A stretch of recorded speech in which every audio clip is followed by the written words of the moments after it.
जय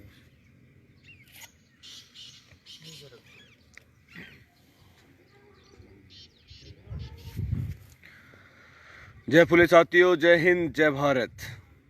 जैसे कि आप को सबको पता ही था कि कल हम सब युवा साथी मनोहरपुर टोल पे बैठे थे और ये लाइव आने का कारण एक विशेष उद्देश्य था कि काफ़ी सारे युवा साथियों का, पूरे राजस्थान से युवा साथियों के फ़ोन मैसेज आ रहे हैं कि हम रवाना हो चुके हैं, हम रवाना हो चुके हैं। मेरे साथियों, मेरा आपसे निवेदन है कि कल की मैं पूरी घटना बता देता हूँ। आप जहाँ कहीं भी हैं वहीं रुके हैं आप एक बार।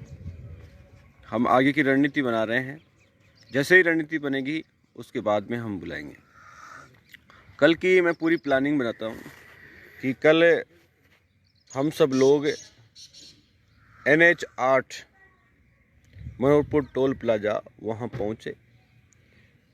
ज़बरदस्त उत्साह से पूरे राजस्थान के युवा पहुँचे, चाहे वो दौसा हो, चाहे अलवर हो, चाहे से जयपुर हो, चाहे से टोंक हो, चाहे से झुंझुनू हो, सीकर हो, आसपास के जितने भी ज़िले हैं सब जगह से लोग पहुँचे।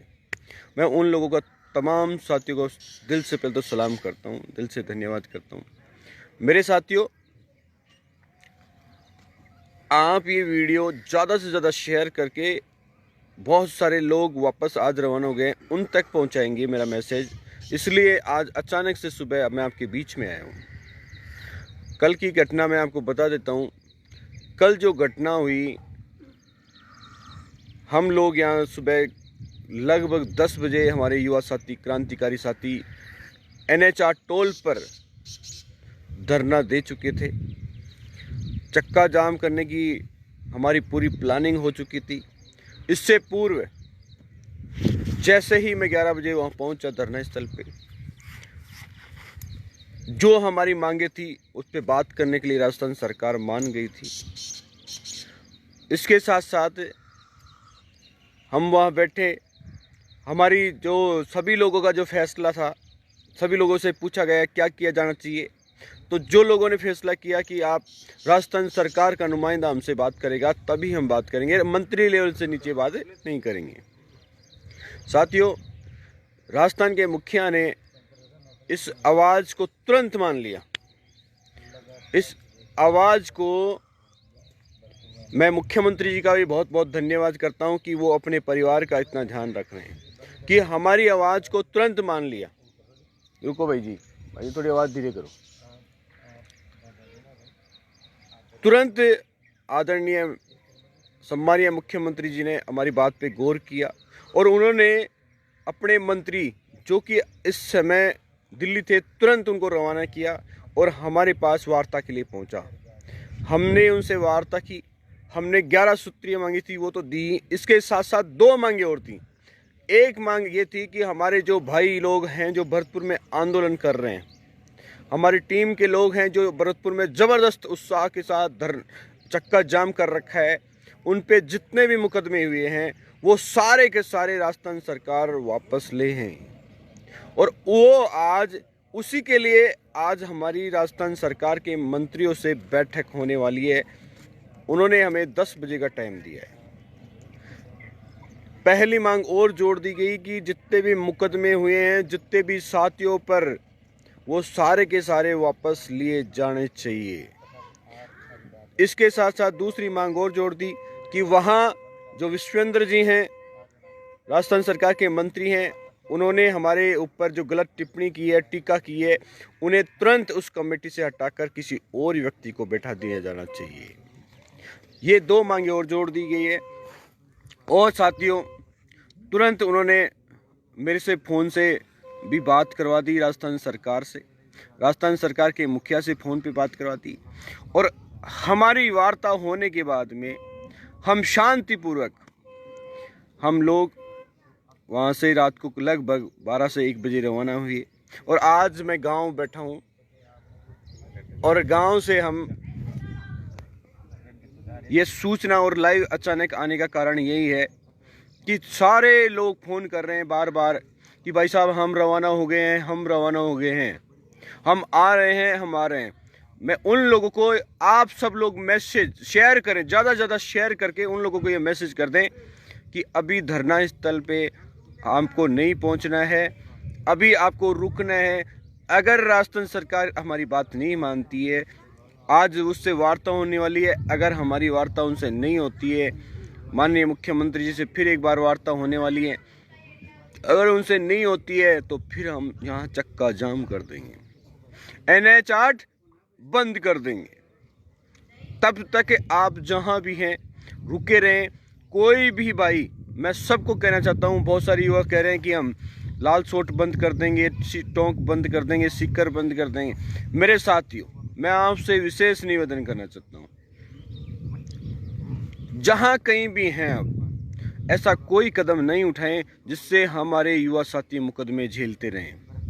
साथी, कुछ लोग तो यही चाहते हैं कि आप सब लोग जेल में जाएं, आप लोगों पे मुकदमा लगे, आपका कैरियर खत्म हो जाए। साथियों, हम कोई गलत काम नहीं करना चाहते हैं।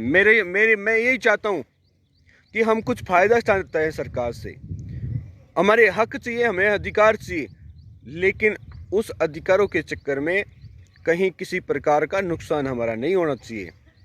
मैंने आपसे वादा किया था कि मैं आपके चेहरे के ऊपर पसीने की बूंद तक नहीं गिरने दूंगा, और वही कल हमने भी किया।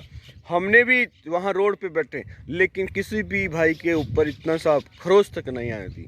शांतिपूर्वक जो अहिंसा का जो आंदोलन होता है उसको कोई रोक नहीं सकता है। जब हम बैठे रहे, वहाँ IG बैठा रहा, वहाँ SP बैठा रहा, वहाँ कलेक्टर बैठा रहा। आप सोचिएगा, आप देख लेना वहाँ का दृश्य। आवाज़ बुलंद होनी चाहिए, बात करने की कैपेसिटी होनी चाहिए, वार्ता करने की औकात होनी चाहिए, और तुरंत एक मंत्री अपॉइंटमेंट हो गया और तुरंत हमसे वार्ता कर लिया। यही तो ताकत है मेरे साथियों आपकी, ये कमज़ोर नहीं है आपकी ताकत। इसलिए मैं आपसे जित के कहना चाह रहा हूँ, और मेरे तमाम साथियों को फिर एक बार कहना चाहता हूँ, मेरा ये मैसेज हमारे तमाम भाइयों तक पहुँचा दें। जो लोग अभी वीडियो देख रहे हैं वो लोगों तक मैसेज पहुंचा दें, क्योंकि बहुत सारे युवा साथी मनोहरपुर की तरफ कूच कर चुके हैं। उन लोगों को निवेदन करें कि साथियों, धरना स्थल अभी स्थगित कर दिया गया है, वहां पहुंचने की आवश्यकता अभी नहीं है, और अभी किसी भी प्रकार का आपको कहीं भी जाम लगाने की आवश्यकता नहीं है। हमारा मुख्य केंद्र भरतपुर लगा हुआ है, उस पर हमें फोकस करना है। उसके बाद में जैसे ही दिशा निर्देश मैं आपको दूँ, उसके बाद में हमें आगे बढ़ना है।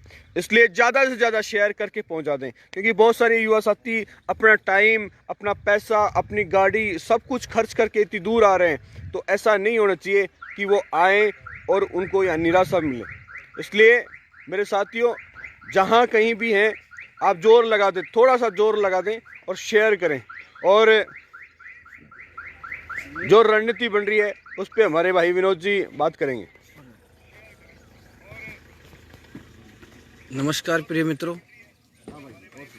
जैसा कि बड़े भाई CP जी ने बताया कि आप और हम सब की मिलकर जो दमखम दिखाया कल, और राजस्थान सरकार के मंत्री महज 5 से 5.5 घंटों में ही हमारी जो लोग दरी बिछा करके बैठे थे उस दरी पे आके बैठ गए, और उन्होंने पूरा आश्वासन दिया है कि एक तो समाज के प्रति अमर्यादित भाषा का उपयोग करने वाले मंत्री को हटाकर दूसरे मंत्री को अपॉइंट किया जाएगा, और दूसरा उन्होंने बताया कि जिस प्रकार से अपने जो बंधु बैठे हुए थे, ये मुकदमे लगा करके, हजारों मुकदमे लगा करके अपनी आवाज़ को दबाने का जो प्रयास वो करना चाह रहे थे सरकार की तरफ से, तो उनको भी हमने खुली चुनौती दी है कि हम मुकदमों से डरने वाले हैं नहीं किसी भी कीमत पे, और हम ये चाहते हैं कि जो मुकदमे आप लगाए हैं 1600 तो अन्य लोग हैं, और इनके अलावा 58 नामजद हैं, तो ये मुकदमे हटने चाहिए। क्योंकि अपने जो बच्चे हैं, पढ़ने वाले हैं, स्कूलों में पढ़ने वाले हैं, युवा है, उनकी आवाज़ को दबाने का एक तरीका है, और इसका विरोध पूरा राजस्थान कर रहा है, पूरा भारत का समाज कर रहा है, क्योंकि ये बहुत गलत बात है। तो हमने दोनों मांग रखी है, और ये विश्वेंद्र की चाल है इसमें पूरी की पूरी, मंत्री विश्वेंद्र ने हमारी आवाज़ को दबाने का काम किया, अमर्यादित भाषा का उपयोग किया, डराने का काम किया, वहाँ बैठे हुए क्रांतिकारी वीरों पे जिस प्रकार से उन्होंने जिस भाषा का उपयोग किया वो भी बहुत ही गलत था। तो हम अब आपको बता दें कि कल यहाँ मंत्री आए थे और उन्होंने पूरा आश्वासन दिया है। उन्होंने कहा कि हम गहलोत साहब से बात करके ये दोनों काम आपकी शीघ्र ही करवा देंगे। और 23 तक का इन्होंने जो है समय दिया है सारे आंदोलनकारियों ने। उनकी जो रणनीति है वो पूरी की पूरी कमेटी बैठ करके तय करेगी।